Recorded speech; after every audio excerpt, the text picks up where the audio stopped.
Bonjour, bonsoir, la cohabitation continue. François Mitterrand et Édouard Balladur se sont mis d'accord sur le droit d'asile. La cohabitation continue. François Mitterrand et Édouard Balladur ne souhaitent pas, pour l'instant, une reprise des essais nucléaires, malgré la demande du RPR. Les voitures se vendent moins et Peugeot Citroën en souffre. Les voitures roulent plus vite. Peugeot fournira ses moteurs V10 à l'écurie McLaren. Et toujours le sale temps, le Rhône déborde et la Méditerranée vire au gris. Valérie Gaget. Les foudres de la météo ont frappé toute la France. Rarement dans notre pays on aura vu autant d'eau. Le Rhône a atteint aujourd'hui un débit de 7000 mètres cubes à la seconde, un record inégalé depuis 30 ans. Au total, dans la Drôme et dans l'Ardèche, près de 600 personnes ont dû être évacuées, parfois dans l'urgence. Certains habitants des zones inondables n'avaient en effet pas respecté les consignes de sécurité, pourtant largement diffusées ces jours derniers. À Chélieu, dans l'Isère, un affaissement de terrain a fait dérailler un convoi de 9 wagons-citernes. Aucune fuite n'a été constatée, mais le trafic ferroviaire entre Lyon et Grenoble ne devrait pas être rétabli avant dimanche soir. Tout le nord de l'Isère est ce soir inondé. Certaines communes comme Saint-Savin sont privées d'eau potable et dès ce matin, des assureurs s'étaient regroupés près de Bourgoin pour informer les personnes sinistrées des démarches à entreprendre. Inquiétude aussi ce soir dans les Alpes de Haute-Provence. Sisteron surveille d'un œil attentif la montée du Buëch. Depuis hier, cet affluent de la Durance étant cru, les habitants de la partie basse de la ville ont été conviés à quitter provisoirement leur maison. Le barrage de Serponçon, situé en amont de Sisteron, frôle sa côte d'alerte. Si les pluies reprennent, il faudra certainement ouvrir les vannes et évacuer les habitants des rives de la Durance. La situation reste critique dans la région Rhône-Alpes. Retrouvons à Lyon Françoise Vallée et Jean-Claude Martin. Toute la nuit, toute la journée, la pluie est tombée sans cesse sur la région, déjà gorgée d'eau. À Lyon, le Rhône et la Saône ont largement dépassé leur côte d'alerte. Des centaines de voitures ont été évacuées ou déviées à cause des inondations. La circulation est très difficile. Depuis 2 jours, les secours essaient de remettre à flot cette barge venue s'encastrer dans un pont du centre-ville. Impossible avec un tel débit. Vous voyez le courant, il apporte quelque chose comme 150 tonnes de poussée. La barge par elle-même doit faire 80 tonnes, et si bien que les moyens que nous, sapeurs-pompiers, nous pourrions avoir ne sont pas en commune mesure avec l'événement. Cette nuit encore, l'alerte maximum est maintenue. Tout le dispositif de sécurité reste en place, les prévisions ne sont pas des plus optimistes. L'évolution, c'est la crue. C'est le risque, c'est la montée des eaux qui progressivement continue, surtout sur la Saône. Le Rhône est légèrement stabilisé. C'est-à-dire qu'il faut que nous ayons une vigilance constante. Vigilance dans toute la région, effectivement. Après une petite accalmie en fin de soirée, les pluies viennent de reprendre. Et on attend vos prévisions pour ce week-end, Sophie. On devrait commencer à souffler un petit peu dans le sud-est à partir de demain matin puisque Météo France envisage de lever son bulletin d'alarme. Le front orageux régresse en effet sous l'effet d'arrivée d'air un petit peu plus frais. Regardez l'animation de Météo Orage. Quelques cellules orageuses se développent encore dans la région Rhône-Alpes, dans la Drôme, dans l'Isère, dans les Alpes de Haute-Provence et dans les Alpes-Maritimes. Mais ces orages devraient finir de s'évacuer par l'est dans le courant de la nuit. Alors demain, ça ira mieux autour de la Méditerranée, dans la région Rhône-Alpes avec le retour de quelques éclaircies. Le problème, c'est qu'une nouvelle perturbation arrive par l'ouest. Elle amènera de faibles quantités d'eau, pas plus de 10 mm. Elle traversera la France dans la journée de dimanche. Le problème, on l'a dit, c'est que le Rhône, la Saône et leurs affluents ont atteint leur côte d'alerte. Avec ces précipitations supplémentaires, ça pourrait poser de gros problèmes. Météo France surveille de près la situation. Une nouvelle dégradation n'est pas exclue à partir de mardi. Je vous en dirai plus tout à l'heure. Merci Sophie. À tout à l'heure, 20h40 pour une page beaucoup plus longue. On peut avoir du succès, des soucis. L'entreprise GEC Alstom, qui a remporté le contrat du TGV en Corée, procède dans le même temps à des suppressions d'emplois, 840, dans 3 de ses filiales qui fabriquent des transformateurs. Comment peut-on faire des bénéfices et licencier? C'est la question posée par nos envoyés spéciaux au Havre, Frédéric Crotat et Philippe Turpot. Une fois de plus, le désespoir a frappé. Le Havre risque de perdre l'un de ses fleurons industriels. Si on est 650 familles, vous ne croyez pas que c'est un scandale de voir ça? Au-dessus de 3 usines, on en ferme une pour du profit, toujours du profit. Quand on n'a plus d'argent pour nourrir ses enfants et tout, pour les familles, qu'est-ce que vous voulez faire? Après, il n'y a plus rien. De toute façon, la boîte, c'est à l'étape qu'elle disparaît. On la détruira. Leur colère et leur ressentiment se tournent aussi vers les politiques. Pourtant, dans l'affaire GEC Alstom, tous les partis sont mobilisés, du Front National à l'extrême gauche, en passant par les partis de gouvernement. C'est une véritable provocation à l'égard de la politique du gouvernement qui affiche une volonté de développer l'emploi et d'être actif sur le plan de l'aménagement du territoire. Il me semble que là, on est complètement à contre-courant. Pour justifier son intention de supprimer 650 emplois sur 740 au Havre, plus 190 ailleurs en Seine-Maritime, la direction de GEC Alstom constate l'affaiblissement des marchés français. Pourtant, au Havre, l'usine fait encore des bénéfices et ce que l'on critique ici, c'est une stratégie de groupe. Des établissements du type du Havre, il en existe maintenant en Inde, en Indonésie, en Afrique du Sud, qui appartiennent également à GEC Alstom. Et ce que l'on peut craindre, c'est qu'à terme, GEC Alstom abandonne la fabrication de transformateurs de cette taille en France, mais fournisse notre pays à partir des usines qu'il a installées à l'étranger. Après avoir sermonné les entreprises publiques, le gouvernement d'Édouard Balladur va demander au privé de revoir sa copie.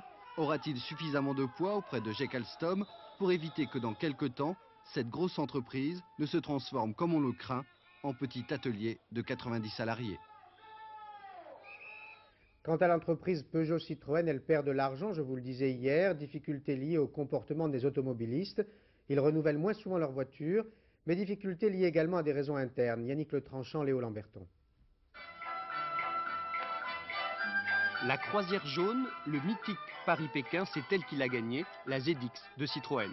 Et pourtant, ce coup de prestige ne l'a pas rendu plus célèbre. C'est l'un des problèmes de PSA, le savoir-faire, mais pas toujours le faire savoir. Les voitures Peugeot-Citroën souffrent d'un manque de notoriété et d'une politique commerciale moins agressive que Renault. C'est un groupe un peu lourd, si vous voulez, un peu lourd, un peu sûr de lui. Vous savez, je ne sais pas qu'est-ce qu'il a dit, j'aime les gens compétents, mais incertains. Eh bien, ils sont sûrs d'eux. L'état-major est sûr de lui, ça c'est très grave. Si un petit concessionnaire, aussi 10 concessionnaires font une suggestion de faire un petit break au lieu d'un grand, on ne les écoute pas, on a l'impression que la trajectoire est arrêtée à l'avance et elle ne s'infléchit jamais. Le résultat, au premier semestre, les parts de marché du groupe ont chuté en France. La crise touche pourtant tous les constructeurs. Pour Renault aussi, l'année 93 n'est pas brillante, mais Renault ne perd pas d'argent. La sortie et le succès de la Twingo n'y sont pas étrangers. Tout n'est pourtant pas perdu pour PSA. Malgré les pertes, la structure financière du groupe reste solide. Chez Peugeot-Citroën, on fait remarquer que les parts de marché ont progressé à l'étranger et on se veut plutôt optimiste pour le second semestre de l'année. La Xantia de Citroën et la 306 de Peugeot connaissent déjà un succès prometteur. Peugeot prend une initiative qui contribuera sans aucun doute à améliorer et à moderniser son image. Le Lion fournira ses moteurs V10 à l'écurie McLaren dans le championnat du monde de Formule 1 l'année prochaine. Le contrat a été signé ce soir au siège du constructeur français à Paris. Il n'y a pas que des mauvaises nouvelles économiques. Eurocopter, filiale commune d'Aérospatiale et de Deutsche Aerospace, vient de vendre à la Turquie 20 hélicoptères Cougar, contrat appréciable, 1,5 milliard de francs. Il a une barbe et des lunettes. Voilà comment le service économique de la rédaction a présenté le nouveau président de la CGC, mais pour aussitôt ajouter 30 ans de militantisme et un goût pour les armes anciennes. Pascal Golomer nous fait connaître Marc Villebenoît qui succède à Paul Marchelli. De l'ombre à la lumière. Il n'était jusqu'alors que secrétaire général, le voilà désormais président de la CFE-CGC. Marc Villebenoît succède à Paul Marchelli au pouvoir depuis 9 ans, mais pas de révolution à prévoir. Le nouveau promu préservera l'héritage tout en mettant davantage l'accent sur les problèmes de chômage qui touchent de plus en plus les cadres. Le style se veut en tout cas très offensif. Je voudrais bien montrer à nos chefs d'entreprise qu'un membre de l'encadrement de plus de 55 ans peut être porteur d'un projet et faire bouger les choses à l'échelon d'un pays, alors qu'on nous vire nos cadres et nos agents de maîtrise de 45 ans dans les entreprises. Eh bien, un homme de 55 ans n'est pas un homme foutu. Le pays le saura. À ses côtés, au poste de secrétaire général, Chantal Cumunen, mieux connue car elle participe à la plupart des grandes négociations sociales. Un duo qui tentera de reconquérir les adhérents partis par dizaines de milliers ces dernières années. La tâche ne sera pas facile. Il n'y aura pas de crise constitutionnelle. François Mitterrand et Édouard Balladur se sont mis d'accord sur un projet de révision du texte sacré destiné à définir le droit d'asile en France. Cet accord en forme de compromis prend en compte la volonté du gouvernement de mieux lutter contre l'immigration clandestine et la volonté du chef de l'État de maintenir la tradition d'accueil de la France. Quelles en seront les conséquences pour les demandeurs d'asile? La réponse de Maryse Burgot. Il vient d'arriver à l'aéroport de Paris. Il demande l'asile politique. Il sait qu'en France, il existe un grand principe simple, écrit dans la Constitution de 1946. Toute personne persécutée en faveur de la liberté a droit d'asile. Jusqu'à présent, si notre demandeur d'asile répondait à ce grand principe, sa demande était forcément examinée. Et c'est précisément ce qui changera si la Constitution est modifiée. Si notre demandeur d'asile a par exemple été refusé dans un autre pays européen, la France se réservera alors le droit de lui refuser l'examen d'une demande d'asile. Nous ne serons plus obligés, même au nom de nos grands principes, de l'examiner. Nous pourrons le faire, c'est une concession qu'a obtenue François Mitterrand, mais ce ne sera plus systématique. Ce qui permet en fait d'éviter que de nombreux candidats s'installent en France en attendant qu'on statue sur leur dossier. Et c'est précisément en ce sens qu'ira le projet de Charles Pasqua. Et sur les essais nucléaires, le président et le Premier ministre adoptent la même attitude. Ils restent fidèles au moratoire établi par les grandes puissances, même s'ils comprennent la nécessité de reprendre un jour ces essais pour des raisons techniques. Laurent Boussier. Ces têtes nucléaires, rendues pour des raisons de confidentialité volontairement floues, sont celles qui équipent actuellement les missiles stratégiques français. C'est pour pouvoir les miniaturiser et les rendre plus performantes que les ingénieurs et les chercheurs du CEA souhaitent effectuer quelques nouveaux tirs à Mururoa. Surpris l'année dernière par la décision de François Mitterrand d'arrêter les campagnes d'essai, ils avaient à ce moment-là réalisé 90% de cette miniaturisation et de ces aides à la pénétration. Quelques tirs leur suffiraient pour terminer leurs études. Mais ces chercheurs savent aussi qu'un jour plus ou moins proche, les essais nucléaires seront définitivement bannis de la planète. Alors, pour conserver la crédibilité de la dissuasion française, ils ont eu l'idée, comme les Américains, de créer, grâce à d'énormes ordinateurs, des modèles informatiques de ces essais. Il y a quelques années, PALEN a été lancé, PALEN, programme d'aide à la limitation des essais nucléaires. Sans explosion, avec des lasers de puissance et grâce à leur capacité de calcul, ces ordinateurs modélisent l'effet des armes nucléaires. Problème, pour pouvoir nourrir ces ordinateurs, il leur faut encore des informations que seules quelques campagnes de tir réels peuvent leur donner. Enfin, la mise en service du missile M45, qui doit équiper les sous-marins nucléaires de nouvelle génération, nécessite elle aussi des tirs. Dans le monde, il n'a jamais été mis en service d'armes qui n'aient été essayées au moins une fois. Mais le RPR déplore la décision de François Mitterrand par la voix aujourd'hui de son secrétaire général adjoint Jean-Louis Debré et souhaite la reprise des essais par la voix hier de son président Jacques Chirac. Pour ma part, je pense que la France ne doit pas se mettre en situation de ne pas pouvoir reprendre le moment venu les essais qui sont indispensables à la modernisation de sa force nucléaire. Et qu'au minimum, doit-elle indiquer que si elle ne peut pas les reprendre immédiatement ou si elle ne veut pas les reprendre immédiatement, elle doit indiquer qu'il est hors de question qu'elle signe le traité interdisant les essais nucléaires avant d'avoir terminé les essais lui permettant d'arriver à la simulation. Arlette Chabot, la pression s'accentue sur le couple président-premier ministre, mais le couple tient bon. Oui, tout à fait. L'immigration et les essais nucléaires sont des sujets par nature sensibles, conflictuels a priori, en raison des positions divergentes de chacun. Mais par la volonté de François Mitterrand et d'Édouard Balladur, eh bien, les deux dossiers ont été réglés sans crise, sans accroc sur la forme ni sur le fond. Personne n'a perdu la face et même les convictions de chacun sont reconnues. Exemple sur le droit d'asile. Édouard Balladur jugeait indispensable une réforme de la Constitution pour appliquer Schengen, il l'a obtenue. François Mitterrand, lui, en revanche, voulait donc la réaffirmation de la tradition française du droit d'asile. Eh bien, c'est fait. Pour les essais nucléaires, même subtilité, la France ne les reprend pas, François Mitterrand, mais se tient prête à les reprendre, Édouard Balladur. C'est subtil, c'est du grand art, c'est de la cohabitation intelligente correspondant à l'intérêt bien compris de François Mitterrand et d'Édouard Balladur, ce dernier, le Premier ministre, ne voulant pas ajouter une crise politique à la crise économique. Mais à l'inverse, ce qu'il est convenu d'appeler la deuxième cohabitation entre Jacques Chirac, le RPR d'un côté, et le Premier ministre de l'autre, semble de plus en plus délicate.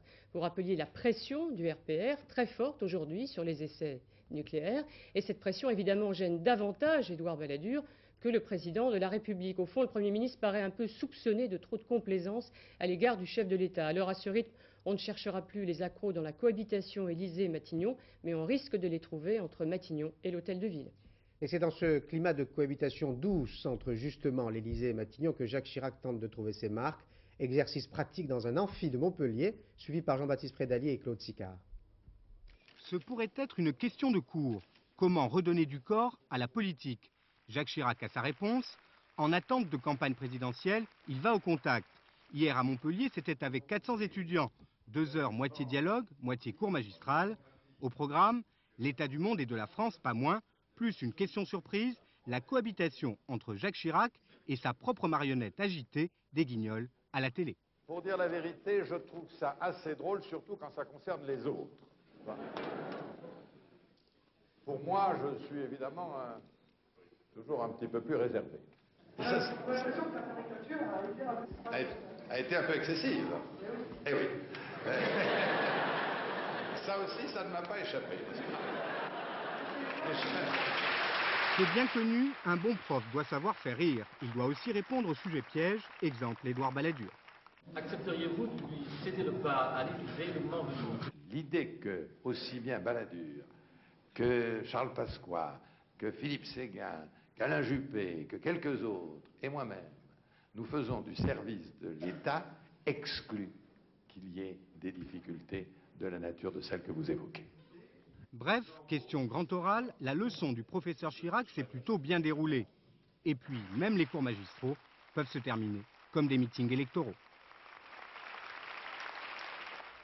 François Mitterrand demande à la Grande Europe de s'organiser. Le président de la République a lancé cet appel en présence des 31 chefs d'État et de gouvernement qui composent le Conseil de l'Europe et qui se sont réunis pour la première fois autour d'une même table à Vienne, en Autriche. Un sommet important au moment où l'Europe de l'Ouest doute d'elle-même, au moment où l'Europe de l'Est s'entre-déchire. Philippe Arroir, Yves Barbe. Intermède viennois ce matin, plein de charme. Et cet après-midi, François Mitterrand se retrouve avec 32 chefs d'État et de gouvernement européens, de l'Ouest, de l'Est et du Centre. Pour parler de quoi? Pour parler de ce qui les concerne tous. Par exemple, comment consolider la démocratie chez les nouveaux venus au club, ou encore comment mieux intégrer les minorités dans les pays où cela pose problème. Le Conseil de l'Europe, qui rassemble des pays sincèrement démocratiques, prend un nouvel essor depuis la chute du communisme, en étant une chambre d'accueil. La Roumanie vient d'être admise, la Russie attend son tour. Nous devons nous préoccuper du devenir de cette Europe-là, qui, tant qu'elle ne sera pas à son tour en mesure d'entrer dans la communauté, risque de se trouver à l'abandon.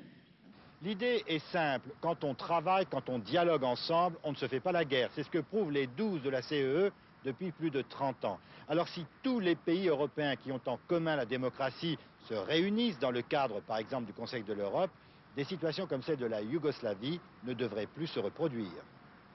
Une nouvelle pique de John Major à l'égard de la France. Sortez vos tracteurs de nos pelouses. Traduction littérale du mot du Premier ministre britannique. Today on this issue is not a time for holding back. So let me say to some of our European colleagues, you're playing with fire, or to put it more bluntly, get your tractors off our lawn.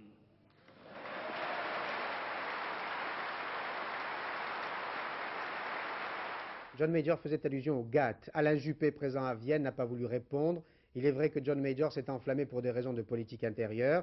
Il tenait congrès avec les militants du Parti conservateur qui le trouvent parfois trop tendre. Christian-Marie Monod est à Blackpool. Une tour Eiffel made in Britain. Nous sommes à Blackpool, station balnéaire et populaire du nord-ouest de l'Angleterre. Sur la plage, des amoureux seuls au monde. À l'affiche de la conférence du Parti conservateur, on interprète « Je t'aime, moi non plus » dans les rôles principaux John Major, Lady Thatcher, l'ancien, l'actuel Premier ministre. John Major tente de réunir le parti autour de lui, mais toujours omniprésente, Margaret Thatcher. Elle était derrière lui, mais avec un couteau. Alors ça se voit, elle a toujours considéré que ce n'était pas du tout un Premier ministre du même rang qu'elle. Au cours de cette réunion, le Mirror, journal populaire, a publié quelques extraits des mémoires de Lady Thatcher, dont la sortie en librairie est prévue le 18 octobre prochain. Avec quelques révélations sulfureuses, elle qualifie John Major de petite tête, naïf en politique et d'une intelligence limitée. Les membres du gouvernement s'inquiètent, ils sont dans leurs petits souliers. Madame Thatcher est quand même percutante, qu'elle aura critiqué pas mal de gens dans ses mémoires. J'espère que je n'y apparais pas moi-même. Qui sait? Ce livre de 900 pages sera-t-il le best-seller de l'année en Grande-Bretagne? Non. Oh, je ne crois pas, je n'ai pas réellement envie de connaître sa vie. Lady Thatcher a réussi à créer l'événement sans prendre la parole. La Dame de Fer voit avec plaisir le parti conservateur choisir la voie qu'elle avait toujours voulu, la droite de fer. Yasser Arafat fait place nette, il a ordonné une importante purge des services de sécurité palestiniens. Il veut être sûr des siens avant l'ouverture à Tunis du Conseil central de l'OLP qui doit se prononcer sur l'accord conclu avec Israël. Philippe Rochaud est dans la capitale tunisienne. C'est vrai, le Conseil central palestinien ne s'ouvre pas sous les meilleurs auspices puisque des hommes comme Hani El Hassan, qui était quand même l'un des chefs historiques de l'OLP, ont été écartés et que 22 de ses gardes du corps, de ses gardes de sécurité ont été arrêtés. Il était l'homme des Saoudiens, mais ces derniers temps, il était plutôt favorable aux thèses syriennes qui s'opposaient donc à l'accord Israël-OLP. Mais il y a plus grave, les officiers de sécurité de Yasser Abed-Rabbo, porte-parole de l'OLP, ont été également arrêtés, ainsi que ceux de Abou Aleh. Abou Aleh, c'est l'homme qui a négocié à Paris, qui a négocié à Oslo et que l'on a vu aussi à Washington pour la signature du traité. Au total, ce sont 48 personnes qui se trouvent ainsi sous les verrous. Et pourtant, la vie de Yasser Arafat dans cette affaire ne semble pas avoir été mise en danger. Il s'agit surtout d'une vaste épuration au sein de l'OLP. Dans cette ambiance, dans ce climat, on se doute que les résultats du vote du Conseil central de l'OLP sur l'autonomie palestinienne seront quelque peu à remettre en cause. Et pendant ce temps, à Jéricho, les Palestiniens jouent au football, une partie à la fois sportive et diplomatique. C'est le premier match de l'équipe nationale palestinienne et la première victoire. Son adversaire, le Variété Club de France. Patrice Romden, Frédéric Pasquet. Les yeux mi-clos par le bonheur, il flotte sur la foule. Il a 25 ans et d'un coup de patte a offert sa première victoire à la sélection palestinienne. C'est mon rêve, c'est le rêve de toute une vie. Maintenant, il est devenu réalité.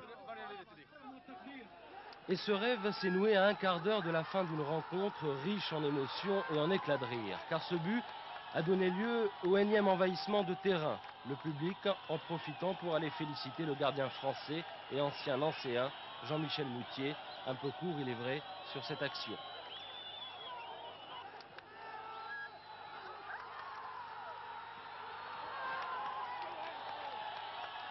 Il y a eu but, ils viennent de marquer, j'envahis le terrain, on va pas...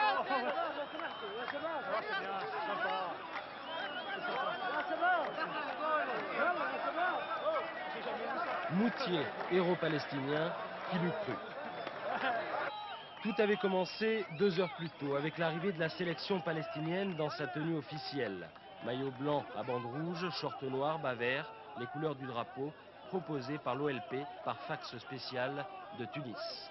Seulement voilà, impossible de jouer, on se serait cru à un concert, 1 heure de retard. C'est bon, c'est formidable. Il faudrait qu'on puisse jouer. Moment solennel, les hymnes, la Marseillaise bien sûr, mais aussi Biladi Biladi, repris en chœur par 15 000 personnes. Le match, lui, s'est joué sur un terrain, disons, à géométrie variable, le public formant la ligne de touche quand il ne se promenait pas sur le terrain. C'est un peu fou. Qu'est-ce qu'il faut ce monde, et puis c'est pas du tout agressif, c'est à la fois un petit peu affolant, un petit peu... je sais pas, c'est une sensation un peu bizarre. Aujourd'hui, c'est pas vraiment du football, c'est plutôt la fête, mais on en aura bientôt du football. Et chacun l'espère ici, car c'est le sport numéro 1 chez les Palestiniens. Dans quelques temps, peut-être les Palestiniens auront un véritable championnat, en tout cas ils l'appellent de leur vœu. Mais là, il faudra faire attention aux suspensions de terrain à cause du public un peu turbulent. Il est vrai que Platini ne vient pas jouer tous les jours à Jéricho. L'équipe de Vendroux, Giresse, Noah et Platini rencontrera demain les Israéliens. Les footballeurs français sont décidément sur tous les terrains. 5 d'entre eux ont décidé d'engager le match le plus beau qui soit contre la maladie et la misère. Cantona, Boli, Ginola, Blanc et Fernandez lancent une ligne de t-shirt à leur effigie au profit de 5 associations humanitaires et chacun d'expliquer les raisons de ce geste. Je crois que notre métier nous donne une facilité de vie qui est très respectable. Donc je crois qu'à travers ça, si on peut donner une partie de nos revenus à ces gens qui en ont vraiment besoin, je crois que c'est le moins qu'on puisse faire. On a tous vécu dans la rue, on a tous vécu avec des mecs qui aujourd'hui, qu'on rencontre quand on retourne chez nous, où il y avait beaucoup d'échanges, beaucoup d'amitié, de rigolade, d'ici, de là, de pleurs. Et puis aujourd'hui, on n'est pas les mêmes. On est les mêmes quelque part, mais on n'a pas le même niveau. Alors on veut aider quelque part. Le champion au bord du précipice, Hubert Auriol, qui était en tête du rallye des Pharaons, à bord de sa Citroën ZX, a failli plonger dans le vide, mais le miracle s'est produit. François Brabant. Hubert Auriol a du génie. Le pilote Citroën a trouvé la seule place de parking avec vue imprenable sur le désert égyptien. Vu d'en haut, c'est amusant, vu d'en bas, c'est terrifiant. 2 cm plus avant, 3 cm plus arrière, et c'était la chute. Mais comment Auriol a-t-il bien pu en arriver là? C'est du hors-piste, on a fait du hors-piste. On passait un petit col où il y avait une trace de voiture, donc tout pour inspirer confiance et se dire, bon, il y a déjà un type qui est passé là, ça peut passer et tout. Et en arrivant en haut, on a passé le col et une fois qu'on a été de l'autre côté, on a été piégé. Impossible de reculer, impossible d'avancer. Il y a 5 mètres d'apic et quand on recule, la voiture rip et elle est à 2 doigts de tomber dans le trou. C'est de ma faute, c'est moi qui conduis, j'aurais dû, mais bon, j'aurais dû. Ça fait 15 ans que je fais des rallyes, je me suis jamais fait bloquer comme ça. Sans voiture, c'est difficile de continuer une course. C'est donc l'abandon et c'est en hélicoptère qu'Hubert Auriol et son copilote ont dû être évacués. Le Qatari Saed Al-Ajri sur Mitsubishi est donc désormais premier. Pour avoir voulu grimper sur des cailloux, Hubert Auriol, lui, reste ce soir sur le sable. Elles vont défiler toute la semaine pour notre plaisir. Premier jour des collections d'été 94 de prêt-à-porter. Thierry Mugler a ouvert le bal, un Mugler schizo, délirant et sage à la fois. Marie-Josée Le Picard, André Issora. Pendant que vous et moi, sous la pluie, hésitons entre le gris et le beige, les bottes et le parapluie, Thierry Mugler nous montre déjà les femmes de l'été prochain tout en jambes. Tout en jambes nues, car Mugler au moins ne cherche pas de compromis. Pour le jour, il ne présente de jupe que courte, très courte. Avec les tailleurs noirs pour PP 1950, la micro-jupe est plutôt humoristique.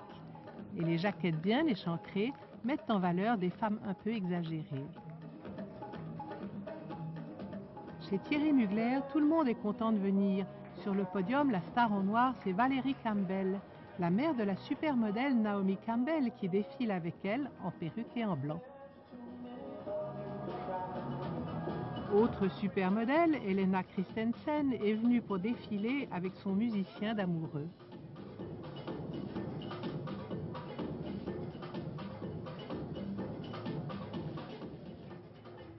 Personnage stylisé comme dans une bande dessinée ou un clip vidéo. Thierry Mugler fait défiler sur le podium des héros qui n'existent que par leurs vêtements. Dans la réalité, il fabrique, il vend des petits tailleurs comme en portait au premier rang, en rouge, Madame Mitterrand, l'invitée d'honneur. Mais tant qu'à marcher sur le podium, la mode doit d'abord être un spectacle.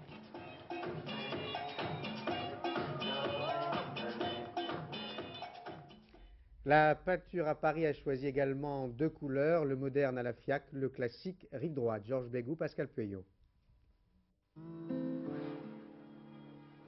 D'une galerie à l'autre, affluence de collectionneurs, d'amateurs ou de curieux, l'avenue Matignon et le faubourg Saint-Honoré font la fête. On boit à la santé de tous les peintres. De Bruegel, par exemple, chez De Joncker, ou de Cranach, chez Monica Crook. À 2 pas, les sculptures audiovisuelles de Nemjud Pek. Comment va le marché, monsieur Navarra?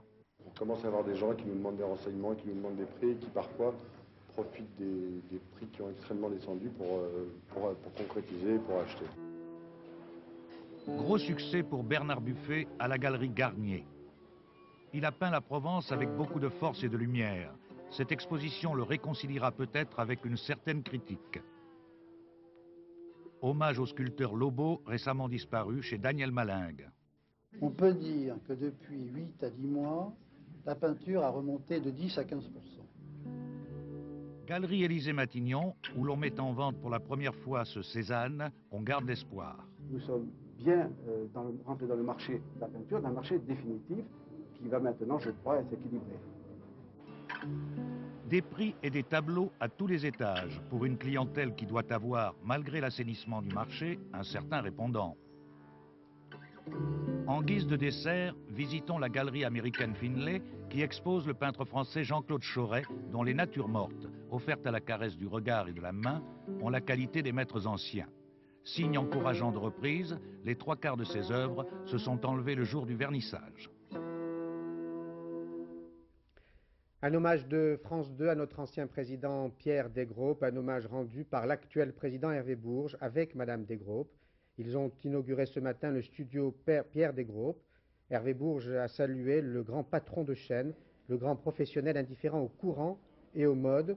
Il s'agit du studio 40, où se produisent les plus grandes émissions de la chaîne comme Envoyé spécial, comme Bal et Masque et comme Bouillon de culture de Bernard Pivot. Ce sera d'ailleurs ce soir à 22h30, un bouillon de culture consacré à l'écran, le nôtre. À 23h40, Philippe Lefebvre vous donnera les dernières informations et surtout dans quelques instants, Sophie Davant vous parlera du temps de ce week-end, un temps toujours pluvieux et gris. Je vous retrouve demain à 13h. Bonne soirée sur France 2. Bonsoir.